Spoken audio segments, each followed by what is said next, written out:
समस्त मध्य प्रदेश में विधानसभा चुनाव का बिगुल बज चुका है।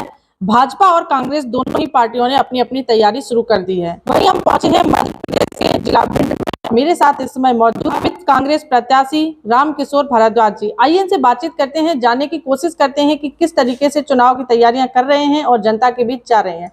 जी सर, सबसे पहले आपका भारतवाड़ी पर स्वागत है। सर, किस तरीके से आपकी चुनाव तैयारी चल रही है और जनता के बीच जा रहे हैं?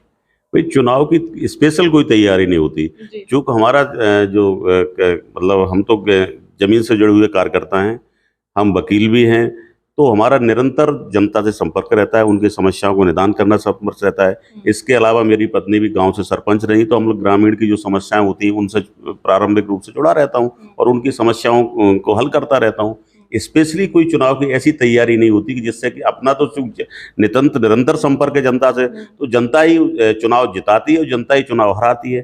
तो जनता से अपन जुड़े हुए व्यक्ति, जमीन से जुड़े हुए व्यक्ति हैं, तो जनता को जो करना है वही स्पेशल तैयारी है। जी, जनता से जुड़े हुए कौन कौन से मुद्दों को आप प्रमुखता दे रहे हैं, जो लग रहा है कि ये मुद्दे हैं, इन पे हमें काम करना चाहिए? देखिए, यहाँ दो प्रकार की चीजें हैं, एक तो ग्रामीण क्षेत्र है और दूसरा शहरी क्षेत्र है। ग्रामीण क्षेत्र की जो सबसे बड़ी मूल चीज है वो है किसान। किसानों को उनकी फसल का उचित मूल्य नहीं मिलता। जब तक एमएसपी लागू नहीं होगी, जब तक उनको उत्पादन की लागत का और उसका पैसा नहीं मिलेगा, तब तक किसान संपन्न नहीं होगा। और जब किसान संपन्न नहीं होगा तो देश की अर्थव्यवस्था कैसे चलेगी और शहर की अर्थव्यवस्था कैसे चलेगी? बेसिकली मूल ढांचा है किसानों पर निर्भर करता है, तो किसानों की समस्या सॉल्व होना चाहिए। दूसरा, हमारे ग्रामीण कल्चर में क्या है कि जितने युवा हैं वो नौकरी की तलाश में रहते हैं कि हमें सरकारी नौकरी मिले। तो ज़्यादा चूँकि आजकल हाई एजुकेशन है, लोग ज़्यादा पढ़ लिख नहीं पाते, तो 11वां या 12वां पास करके उनका एक उद्देश्य रहता था कि हम सेना में भर्ती हो जाएं। और यहाँ बेसिकली सेना में भर्ती होने का एक तरह से आम चलन था। और लड़के, अगर आप यहाँ सवेरे आप उठ के देखो तो सवेरे 3 बजे से लोग दौड़ लगाते थे, 100-100, 200 लड़कों के समूह रोडों पे दौड़ लगाते थे और काफ़ी मेहनत करते थे।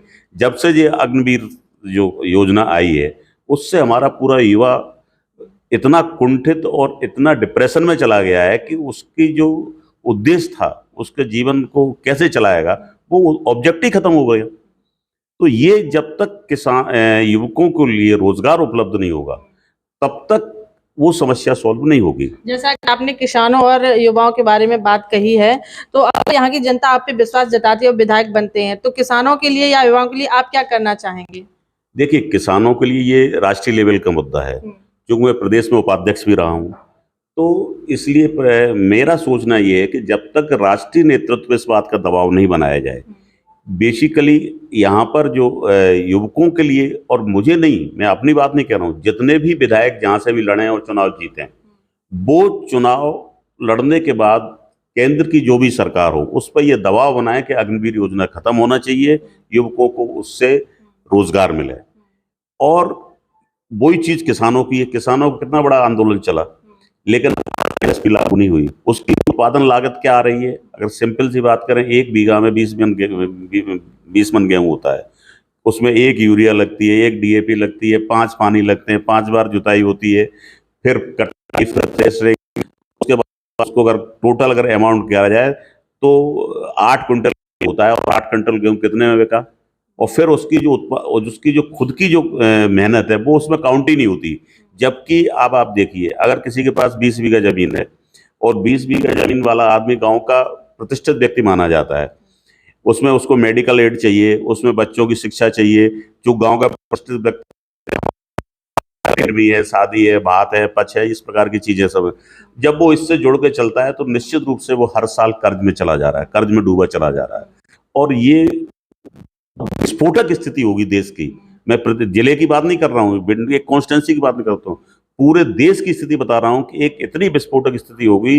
किसान और खेतर जो मजदूर है वो खत्म हो जाएगा। जब वो खत्म हो जाएगा तो न अपने को गल्ला मिलेगा, न दूध मिलेगा, न पानी मिलेगा। क्या स्थिति होगी? पूरी अर्थव्यवस्था ही चौपट हो जाएगी। जैसा कि आपने किसानों की बात कही है, तो किसानों के सामने सबसे बड़ी समस्या आ रही है आवारा जो गाय और बैल है उससे संबंधित, तो आप उस पर क्या कहना चाहेंगे? या आप यहाँ के जनप्रतिनिधि बनते हैं, तो उन गायों को लेकर जो आवारा घूम रही है कदम रहेगा?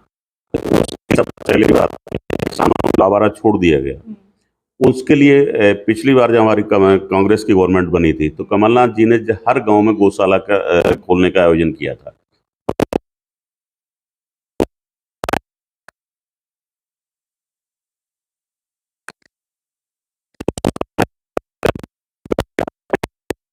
पुनः फिर वही व्यवस्था लागू हुई। बिल्कुल कमलनाथ जी का वचन था, 2 साल रोड पे नहीं दिखेंगी, बल्कि एक योजना और भी बनाई गई थी उस टाइम पे, स्थानीय स्तर पर थी वो, कि अगर किसी भी गांव की कोई गाय अगर बाहर निकलती है तो उस सरपंच पे जुर्माना किया जाएगा, उसकी जिम्मेदारी होगी कि वो गांव को वहां पर रखे जाके।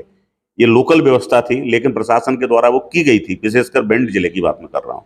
तो इस प्रकार की लोकल व्यवस्थाएं अगर अगर मुझे प्रतिनिधित्व मिलेगा तो ये तो हमारी लोकल व्यवस्था है। गाँव को तो हमारे यहाँ उसको माता कहते हैं।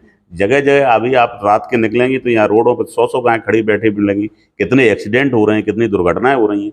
तो प्रशासन, ये तो सब फर्जी धर्म के नाम पर जो राजनीति कर रहे हैं ये लोग, इनको कुछ मतलब नहीं है। इनको तो सिर्फ धार्मिक भावना उकसाओ, जबकि गौ माता की क्या स्थिति है, अकल्पनीय है। अच्छा, शिक्षा और स्वास्थ्य को लेकर क्या कदम रहेगा आपका? क्या सबसे पहली बात तो ये है कि स्वास्थ्य की जहां तक बात आती है, भिंड में एम्स बनाने की योजना सिंह ने में एम्स बनाएंगे, यहाँ पर मेडिकल कॉलेज लाएंगे, लेकिन आज तक न मेडिकल कॉलेज की कोई पता ही ना वो आई। जब यहाँ पर जब कांग्रेस गवर्नमेंट थी बीच में, तो यहाँ चौधरी राकेश सिंह विधायक थे, तो उन्होंने क्या किया था, यहाँ बर्न यूनिट चालू की थी, हार्ट यूनिट चालू की थी लाए के, लेकिन आज डॉक्टर नहीं है, डॉक्टर खत्म हो गए। हमारी सबसे पहली प्राथमिकता ये होगी कि जो भी चीज़ें यहाँ यूनिट्स हैं, जैसे हार्ट्स की और ये सब हैं, डॉक्टरों की पदस्थापना कराना और हॉस्पिटल को प्रॉपर तरीके से चालू करना। उसके बाद अगर हमारी सरकार बनती है तो हम एम्स भी लाएंगे यहाँ, और यहाँ हॉस्पिटल भी। अच्छा, अगर ये तो भिंड की बात हो गई, अगर हम पूरे प्रदेश की बात करें, मध्य प्रदेश की, तो मध्य प्रदेश में कांग्रेस किस भूमिका कर रहे हैं असल में? देखिए, मध्य प्रदेश लेवल पे जहाँ तक बात की जाए, कांग्रेस के पास बहुत मुद्दे हैं। इसमें प्रारंभिक जो कुछ मुद्दे जो हैं जो बिल्कुल खास हैं, जैसे व्यापम घोटाला है, भ्रष्टाचार है, कमीशनबाजी है, पटवारी घोटाला है, किसानों को खाद और बीज की किल्लत है। इसके अलावा इनके द्वारा जो झूठी घोषणाएं की गई हैं, और सबसे बड़ी बात, जो कांग्रेस आएगी तो क्या करेगी, लाडली बहनें जो योजना इन्होंने बनाई, हम बहनों को देंगे 1500 रुपए, ठीक है, हमारी तर्ज पे इन्होंने घोषणा कर दी, दिए किसी को नहीं है, लेकिन सब हम दे रहे हैं 1000 रुपए, ठीक है, दिए किसी को नहीं, मिले किसी को नहीं। ऐसे ही वो 450 का सिलेंडर देंगे, ठीक है, एक भी व्यक्ति को सिलेंडर नहीं मिला, एक भी महिला को सिलेंडर नहीं मिला, लेकिन हाँ अगर वहाँ लेने जाओगे तो हमारे यहाँ सिलेंडर ही नहीं है। तो ये थोती घोषणा है। तो कांग्रेस के पास बेसिकली चीज़ें बहुत बहुत मुद्दे हैं, और हर स्थानीय मुद्दे बहुत हैं। जैसे 5 वचन दिए हैं कि हम नंबर 1, जैसे हम किसानों को कर्ज माफ़ करेंगे, ये हमारी पहली प्राथमिकता रही, किसानों को कर्ज माफ़ करना। फिर हम 100 यूनिट तक बिजली फ्री देंगे, 200 यूनिट तक आधी देंगे, सिलेंडर 450 रुपये का देंगे, पुरानी पेंशन जो है उसको लागू करेंगे। तो इस प्रकार के जो मुद्दे हैं वो हमारे पास हैं। अगर भिंड में अगर आपको कांग्रेस पार्टी टिकट दी है और जनता आप सबसे पहली प्राथमिकता किस काम को देंगे? सबसे बड़ी समस्या हो जिसे आप निजात दिलाएंगे, जिससे जनता को सबसे बड़ी समस्या? देखिए, यहाँ भिंड के लिए जो सबसे बड़ी समस्या जो है वो मेरा रूरल डेवलपमेंट पे पूरा कह रूरल में जो समस्याएं हैं, लोकल समस्याएं, उनको हल करना होगा। मैं रूरल डेवलपमेंट के ऊपर पूरा फोकस करूंगा, उसके बाद शहर डेवलपमेंट की बात आएगी। जैसा कि ये हमारे साथ थे जी, जिन्होंने विभिन्न